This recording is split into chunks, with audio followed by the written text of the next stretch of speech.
बोलो मेरे भीतर पवित्र आत्मा वास करता है। जो तुम में बसा हुआ है वो तुम्हें परमेश्वर की ओर से मिला है। आप जानते पवित्र आत्मा पेंतेकुस्त के दिन परमेश्वर ने अपना आत्मा भेजा जो तुम्हारे शरीर में रहता है, और उसने कहा आज से तुम मेरी आत्मा का मंदिर हो। और परमेश्वर की उपस्थिति उस मंदिर से जो सुलेमान ने बनाया था, वो मंदिर से उठकर मनुष्य के हृदय में आ गई। हालेलुया। और तुम अपने नहीं हो। बोलो मैं अपना नहीं हूं। बोलो ये शरीर मेरा नहीं है। बोलो क्योंकि मैं दाम लेकर मोल खरीदा गया हूं, इसलिए मैं अपनी देह से परमेश्वर की महिमा करूंगा। हालेलुया। 13 में लिखा है भोजन पेट के लिए और पेट भोजन के लिए है, परंतु परमेश्वर इन दोनों को, इसको और उसको दोनों को नष्ट करेगा। परंतु देह व्यभिचार के लिए नहीं वरन प्रभु के लिए है। हालेलुया। आपकी देह व्यभिचार के लिए नहीं है लेकिन प्रभु के लिए है। हालेलुया। इसीलिए परमेश्वर कहता है संयम रखो, संयम रखो। हम मैरिज में, एक व्यक्ति की जब मैरिज होती है वो पवित्र है। बाइबल में लिखा है मैरिज परमेश्वर ने बनाई है, लेकिन उसके अलावा अगर अपनी देह के साथ आप कुछ भी गलत कर रहे हैं, वो व्यभिचार कर रहे हैं। इसीलिए प्रभु क्या कहता है,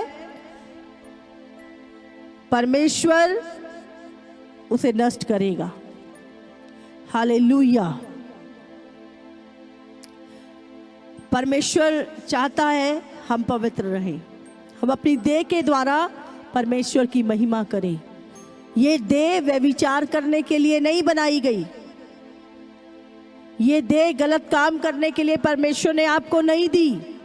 अगर आप व्यभिचार कर रहे हैं और इस देह के द्वारा गलत काम कर रहे हैं तो ये देह नरक में जलाई जाएगी। याद रखें, ये देह आपको परमेश्वर की सेवा के लिए दी गई है। ये देह प्रभु की है, आपकी नहीं है। यीशु ने मोल खरीदा अपना लहू देके।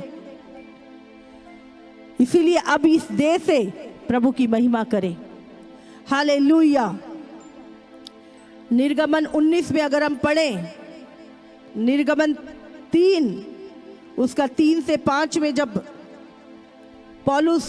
जब मूसा कहता है, तब मूसा ने कहा मैं उधर जाकर इस बड़े आश्चर्य को देखूंगा कि वो झाड़ी क्यों नहीं जल पाती। मूसा ने एक जलती हुई झाड़ी देखी, उसमें आग तो लगी थी पर वो भस्म नहीं हो रही थी।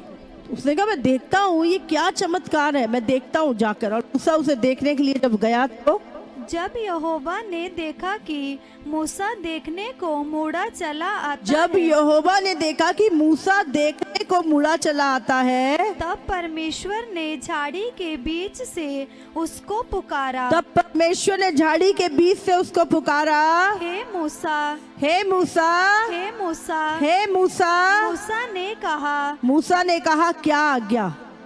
उसने कहा इधर पास मत आ, इधर पास मत आ, और अपने पाँव से जूतियों को उतार दे, अपने पाँव से जूतियों को उतार दे, क्योंकि जिस स्थान पर तू खड़ा है, क्योंकि जिस स्थान पे तू खड़ा है वो पवित्र भूमि है, वो पवित्र भूमि है। हालेलुया। इसका मतलब क्या है? परमेश्वर मूसा से कह रहा है, मूसा, मूसा, जिस स्थान पे तू खड़ा है वो पवित्र भूमि है। क्योंकि कोई, उसका मतलब क्या? जूतियों को उतार दे, अपने आप को पवित्र कर, अपने आप को पवित्र कर, अपने जूतियों को उतार दे। इसका मतलब पवित्र ताई में ही आप परमेश्वर को देख सकते हैं। हालेलुया। और यहाँ पर अगर हम निर्गमन 19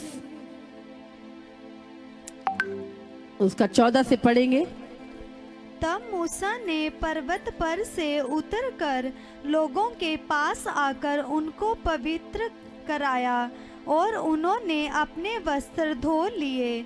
और उसने लोगों से कहा, तीसरे दिन तक तैयार हो जाओ, हाँ, स्त्री के पास ना जाना। यहाँ पर परमेश्वर ने कहा, मूसा मैं सिनाई पर्वत पे उतरूंगा, और जब मैं उतरूंगा उससे पहले लोगों को तैयार कर, लोगों को पवित्र कर।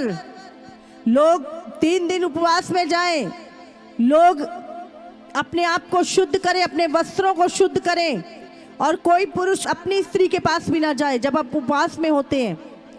अब ये 3 दिन का उपवास है। बहुत सारे लोग मुझसे सवाल करते, बहुत सारे मैरिड लोग भी, कि पास्टर जी उस समय पर हम अपनी पति के पास अपनी पत्नी के साथ रिलेशन रख सकते हैं। बाइबल कहती है संयम रख। जब तू उपवास में होता है तो ना सिर्फ खाने का त्याग करना, अपनी हर चीज का, अपने सुख का त्याग करना। वो 3 दिन जब आप उपवास में हैं, जब आप 7 दिन के उपवास में, जब आप 40 दिन के उपवास में हैं, तो अपने आप को पवित्र रखें। यहाँ पे लिखा है, क्यों मूसा ने बोला तीसरे दिन तक तैयार हो जाओ और स्त्री के पास ना जाना। उस समय जो भी पति पत्नी है वो संयम बरते, और जब आप उपवास में हैं, संयम के साथ पवित्रताई में रहते हुए वो समय अपना प्रभु को दें। हालेलुया। क्योंकि परमेश्वर यहां पर बोल रहा है पवित्र हो जाओ। तब तीसरा दिन आया, तब भोर होते ही बादल गरजने और बिजली चमकने लगी और पर्वत पर काली घटा छा गई। फिर नरसिंगे का भारी शब्द हुआ और छावनी में जितने लोग थे सब कांप उठे। तब मूसा लोगों को परमेश्वर से भेंट करने के लिए छावनी से निकाल ले गया और वे पर्वत के नीचे खड़े हुए। और यहोवा जो आग में होकर सीने पर्वत पर उतरा था, इस कारण समस्त पर्वत धुएं से भर गया और उसका धुआं भट्टे का सा उठ रहा था और समस्त पर्वत बहुत कांप रहा था। फिर जब नरसिंगे का शब्द बढ़ता और बहुत भारी होता गया, तब मूसा बोला और परमेश्वर ने वाणी सुनाकर उसको उत्तर दिया। हालेलुया। यहाँ पे जब मूसा ने बोला, परमेश्वर ने कहा मूसा लोगों को पवित्र कर। 3 दिन बाद मैं पर्वत पे उतरूंगा और मेरी उपस्थिति को ये देखेंगे, मेरी प्रेजेंस को देखेंगे, मेरे शब्द को सुनेंगे। जब अब हम समय आ चुका है, जब यीशु मसीह का आगमन नजदीक है, परमेश्वर से मिलने का समय नजदीक आ रहा है, परमेश्वर की उपस्थिति में रहने का समय आ रहा है, प्रभु के उस न्याय का दिन आ रहा है, तो हमें अपने आप को कितना पवित्र करने की जरूरत है, कितना पवित्रताई में बढ़ने की जरूरत है। इसीलिए अपने आप को पवित्र करें, अपने हाथों को पवित्र करें, अपने पैरों को पवित्र करें, अपनी आंखों को पवित्र करें, हर बुरे विचारों को त्याग दें और तैयारी करें अब। क्योंकि बाइबल में लिखा है, कुलुस्सियों 3 उसका 4 वचन में लिखा है कि तुम्हारा जीवन मसीह में छुपा हुआ है। Hallelujah, hallelujah. आने वाला समय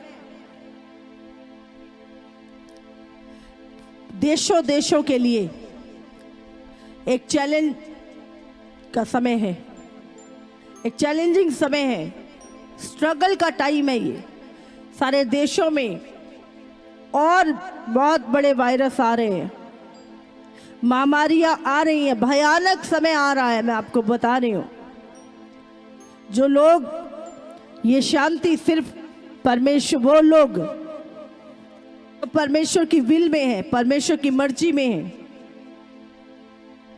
घुटनों में है, वो लोग शांति में रहेंगे। अदरवाइज आप देखेंगे संसार में भयानक पीड़ाओं का, ये पीड़ाओं का आरंभ हो चुका है। यीशु मसीह के आने से पहले प्रभु ने कहा ये सब बातें तो पीड़ाओं का आरंभ है। भूकंप आने, अकाल होने, महामारियां पड़नी, ये पीड़ाओं का आरंभ है। और मैं आपको बोल रही हूं, जैसे जैसे जच्चा की पीड़ाएं बढ़ेंगी, परमेश्वर का आगमन नजदीक है। जैसे जैसे संसार में विपत्तियां, संकट गहराएगा, परमेश्वर का आगमन नजदीक है। हालेलुया। यीशु मसीह आ रहा है, यीशु मसीह आ रहा है बहुत जल्द। वो बादलों पे आ रहा है बहुत जल्द, संसार का न्याय करने के लिए, अपने लोगों को लेने आने के लिए, लोगों के आंसुओं को पूछने के लिए परमेश्वर आ रहा है। कितने लोग हैं जो आज उसकी बाट चो रहे हैं। इसीलिए अपना मन, क्योंकि अंत के दिनों में शैतान को पता है ये व्यक्ति मजबूत है, ये व्यक्ति खड़ा है, ये व्यक्ति विश्वास योग्य है, ये व्यक्ति चुना हुआ है। और लिखा है शैतान चुने हुओं को भरमाएगा। बहुत सारे लोगों के विश्वास से उनको गिरा देगा, बहुत सारे एक्सक्यूज आपके अंदर पैदा कर देगा। जाना तो सब नहीं है, कहाँ जा रहे हैं, कहाँ जा रहे हो? मरना तो सब नहीं है, चाहे राजा है चाहे रंक है। तो दुनिया में जाएंगे तो सब, लेकिन कहाँ जा रहे हैं?